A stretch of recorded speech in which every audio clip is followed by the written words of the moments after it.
तू ही बाड़ू रानी हमर सोनभद्र के कोयलिया। तू ही बाड़ू रानी हमर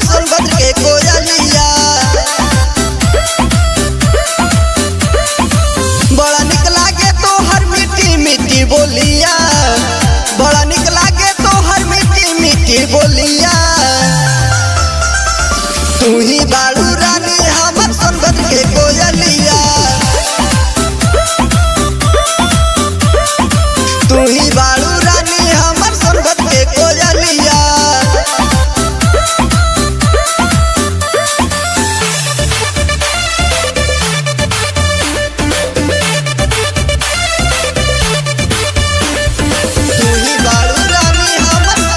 कोयलिया।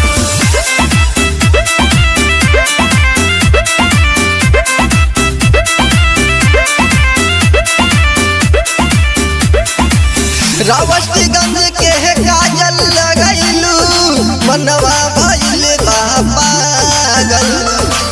बिंदिया घोड़ावल के लगैलू है एही से दिलवा लागल। एही से दिलवा लागल।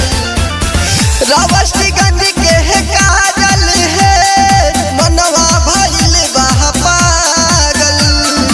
बिंदिया घोड़ावल के